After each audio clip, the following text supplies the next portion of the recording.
Tidak, ini bukan Tuhan. Hindu meyakini itu. Perihal orang lain tidak meyakini, ya silahkan saja.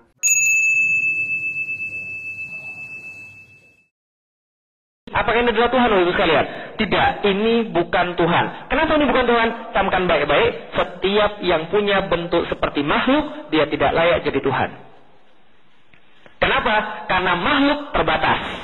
Sedangkan Tuhan tidak terbatas. Kalau dia punya tangan kayak manusia, tangannya 4. Kalau gitu, kalau ada barangnya 8, Tuhan orang Hindu itu satu.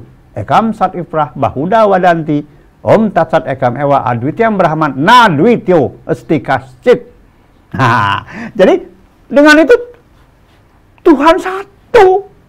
Memang secara konseptual ada Tuhan yang tidak terbayangkan, tidak terpikirkan, yang asintia, ya, nirguna, transenden. Sehingga ada juga yang saguna, yang imanen, yang secara fisik kita bisa gambarkan, kita bisa pikirkan. Ada. Itu metode untuk memudahkan kita memahami konsep Tuhan ini dalam Hindu. Tentu jangan samakanlah kemudian konsep ketuhanan dalam Hindu dengan konsep ketuhanan dari agama lain.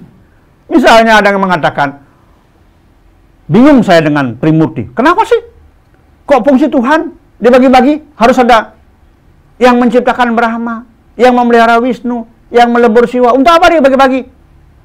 Ya, apakah ada jaminan kita bisa lihat langsung Tuhan seperti apa? Apakah Tuhan itu gemuk, kurus, bersayap? Entah kakinya 3, kepalanya 5, kita nggak tahu.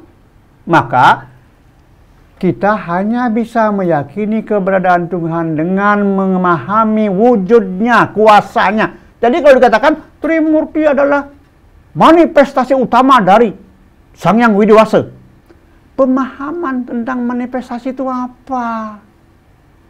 Yang dimaksud adalah wujud kuasanya. Arti kuasa yang bisa kita pahami, yang bisa kita lihat, bisa kita omongkan. Itu manifestasi wujud kuasanya. Ya, seperti apa? Bisa digambar.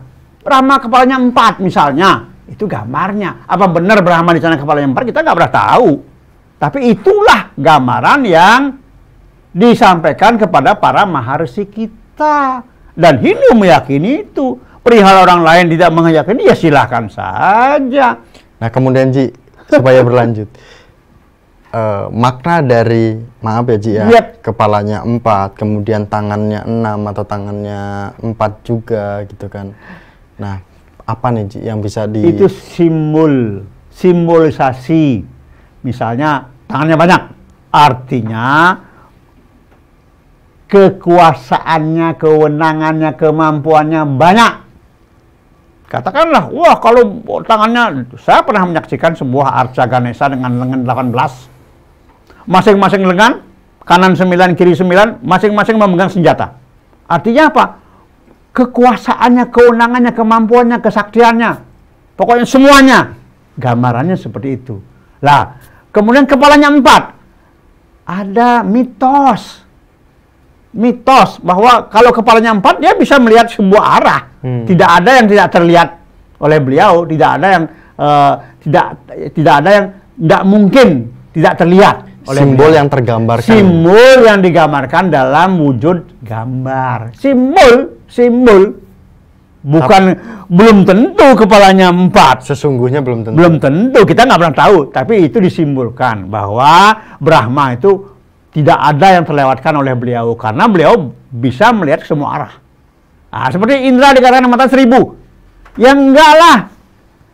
Gimana menggambarkan mata 1000 aja udah susah. Bagaimana figur bisa dengan matanya 1000? Simbol. Semua simbol. Hindu itu agama simbol. Semua disimbolkan karena memahami bahwa sebagai manusia sangat terbatas kemampuannya, sehingga semua membutuhkan simbol. Apa agama-agama lain tidak punya simbol? Semua punya simbol. Apa salahnya? Nggak ada yang salah. Semua boleh pakai simbol untuk memudahkan pemahaman tentang ajaran-ajaran agamanya sendiri.